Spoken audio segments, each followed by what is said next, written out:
Hey guys, Mono here and welcome to the shop. We have a Honda CRF150L here and we will be doing a bit of work on this bike.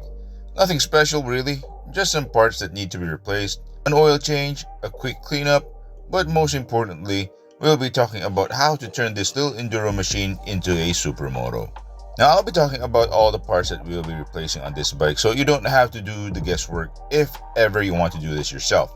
Also, we'll take a closer look at what aftermarket parts are currently installed on this bike for your reference. Alrighty, this is not a review of the CRF150L because I have already talked about this bike in a previous video, and if that is what you're looking for, go check them out after this one. But continue with this because this video will come in handy for you. But first, let's have a look at what the customer has done to his bike, then we can go from there. As you can see, this bike is generally stock, but if you look closer, there are some aftermarket parts here and there.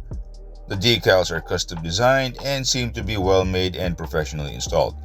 If you happen to be where I'm from, I recommend a good friend of mine who does this for a living. For the bars, we have a Pro Taper fat bar setup. This one looks a bit overkill with the accessory crossbar with the bar pad installed. I don't know, maybe for the looks or additional rigidity. And this setup is on top of a handlebar riser, effectively raising the bar height.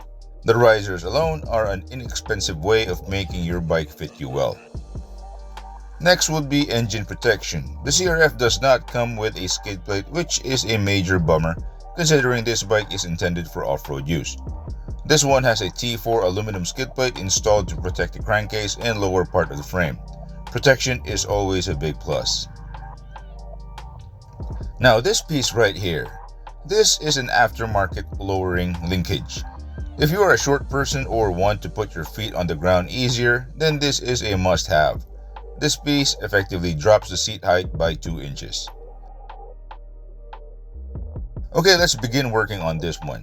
First thing to do is remove the wheels, then cut off the old spokes to make this build a bit quicker. While we're at this point, might as well check on the steering neck bearings if they're worn out. If your steering feels a bit rough or gets stuck at certain positions, then chances are your neck bearings need to be replaced just like this one. As for the wheel bearings, so far these are still in good shape.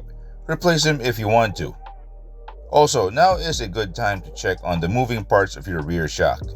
For a daily rider, this one has seen some abuse, so might as well re-grease those bushings and replace any broken bearings. Now for your reference, I came up with wheel options that I recommend for this bike, and these are tailor-made for your riding style. Option 1 is more performance oriented. This I highly recommend for the CRF150L because it's lighter and easier on the engine. Please take note of the specs for this set. Option number 2 is the one that we'll be using because this is what the customer wants. We will be using standard size SUPERMOTO rims with larger rear tire. This set is more for looks but offers a more comfortable ride. Now again, please take note the CRF150L has a 32 spoke rear hub, so you have to use the right rim for this build.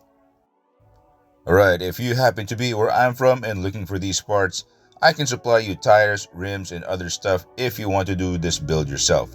Feel free to contact me in any of my social media accounts. Now one thing that you need to be very particular about this is rim alignment and clearances.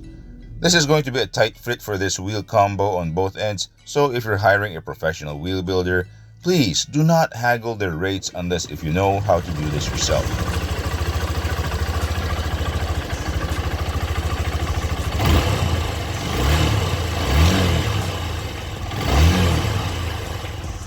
Now building the wheels, we used SPD rims for this one and Yagusu spokes. Both brands have been proven by the local riding community as great value for money brands. Not the best, but good enough for this application. For tires, we'll be using IRC Exato NR88s. These tires are really good considering the price you're paying for. If you want to know more about these tires, I made a video about this, so go check it out. Now some of you may be wondering, why am I building these wheels from scratch when you can buy a full set of wheels? Well, not everyone has access to a fully built set of wheels, and considering the prices, those wheels are pretty damn high.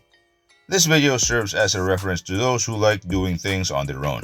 Now, if you ride a dual sport primarily on city streets, consider turning yours into a supermoto. You get yourself a lightweight and sharp steering bike perfect for the urban setting. You also get more traction and better cornering stability at higher speeds. And to add to the benefits, you get a lower seat height which allows you to control your bike better in tight situations.